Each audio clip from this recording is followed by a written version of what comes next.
Today we got a 2006 Toyota Sienna, and we're gonna be doing some shocks, and we're gonna be taking a look at the brakes.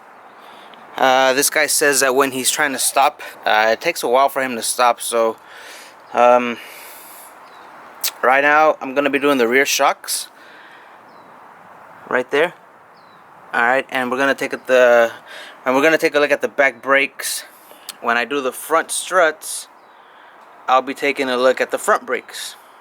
Right now I just have the vehicle jacked up from the back. I'm gonna take the wheels off, and then we're gonna take a look. Alright, so we got this brake drum set up. The way you want to take this drum off is just give it a good bang right here, and you'll be able to pull it off. Just like that. Alright, so let's have a look at these brakes.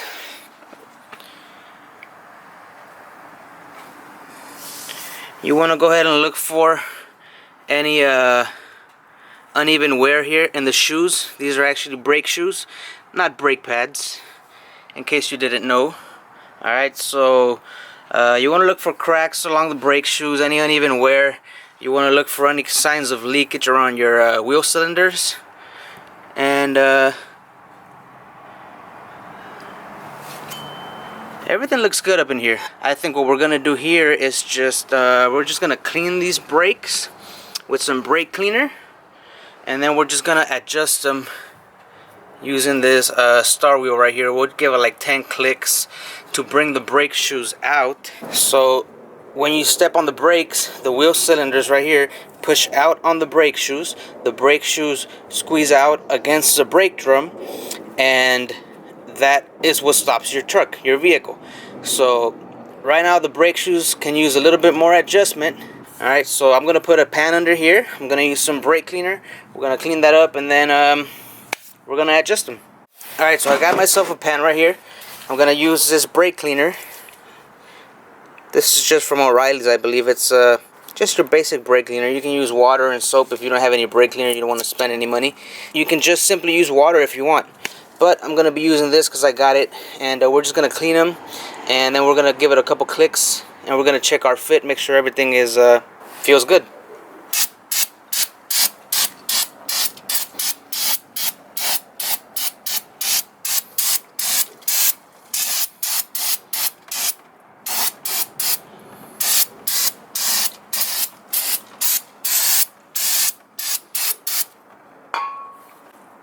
Alright.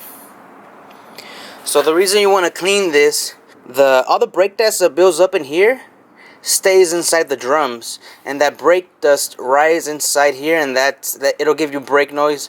It'll give you it's gonna affect your braking. So you want to take the drums off whenever you take the wheels off, clean them up and readjust them, because all that brake dust stays on here. Alright, so now that you got the brake shoes all cleaned up and there's no more dust build up in there, you want to also go ahead and clean your drum. All the brake dust that builds up inside the brake drum assembly stays inside of there.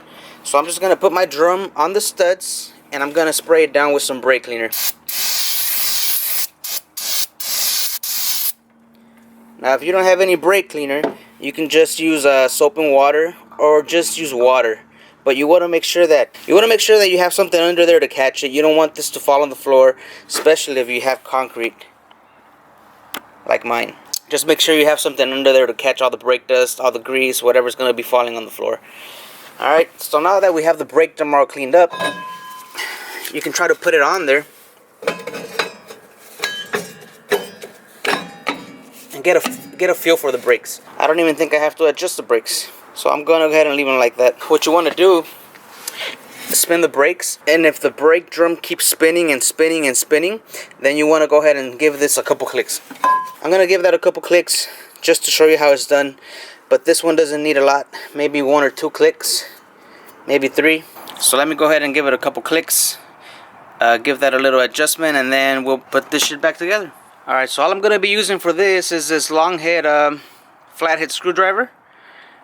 You just want to go ahead and get on that star wheel, and you'll hear it click. 2, 3 clicks. That's all I'm gonna do for this one. I felt a little bit of drag on the brake drum when I was spinning it, so it doesn't require a lot. But if yours is more loose and spins more freely, then you want to give it a couple clicks. I'd say go 2 clicks at a time. Put your brake drum back on there, check the fit, and then just go by feel. You want to feel a little bit of drag, not too much, and that's all there's to it. So let me go ahead and put the brake drum back on here, and then we'll take care of these shocks. You can actually hear the brake drum rubbing on the shoes when you're spinning it. So I'm going to leave that like that. I'm going to go do the other side. I'll clean and adjust the brakes. But right now I'm also going to change the shocks. Now, you get this nut out, and there's also a washer. This washer is very important. This is what keeps your shock in place. This nut will also do it for you, but don't forget this.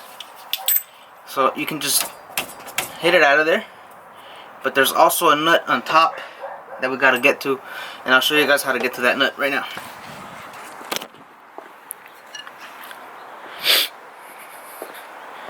Okay, this is where you're gonna find the other nut for the shock. Okay, so we're in back of the van here. You just want to go over here to the side. There's going to be this cap right here, and this also just pops up. This is just like a dust cover, and that reveals the nut. And there's also one on this side right there. Alright, so we're going to take these off.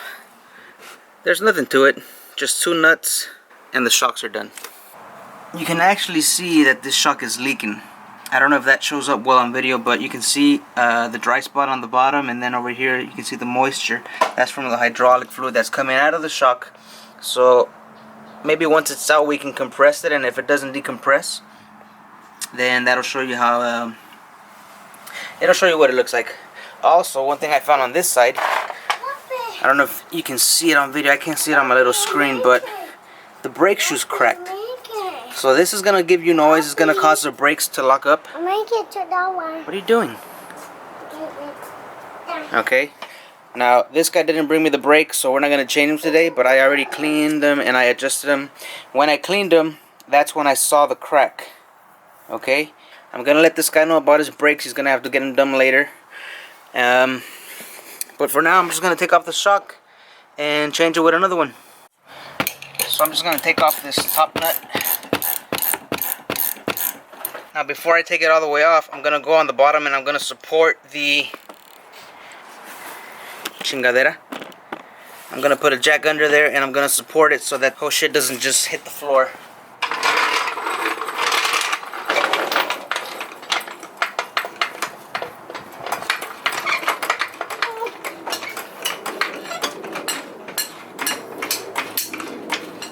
Alright, that should hold it. I'm gonna take off the nut now. It's actually pretty loose. Alright, so this is what we got here. Got the nut, this washer, this rubber piece. Let me see if I can pull it off from here.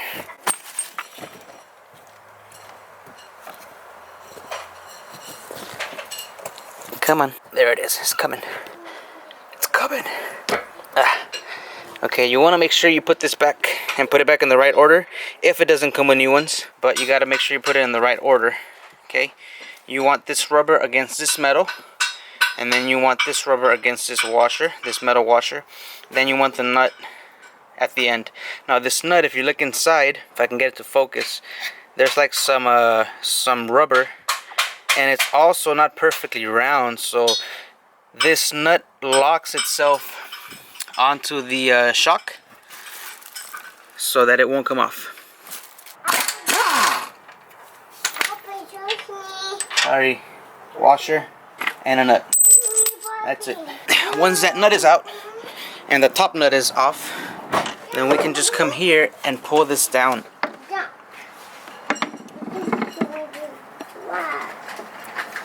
And then we can just slide it out of here on the bottom. And that's how you do it. This cover that comes around the shock, it's a dust cover. you have to reuse it on the new shock. So let me put it back together and show you guys how it goes. So the way this goes in here, you just gotta put this. Don't mind that little kid. You can see the hole up there. That's where the shock is gonna go. So you want to go ahead and guide that in first. You want to compress it first. Then you want to stick it in there on the bottom hole. And now you can see it retracting. And you just want to guide it up in that hole. It'll work its way up there by itself. Just want to guide it and make sure it's in there. Alright, now that it's in there, gotta put the rest of the stuff back in. And simple as that. Once you have all that stuff back, you just want to go ahead and tighten the nut. I know.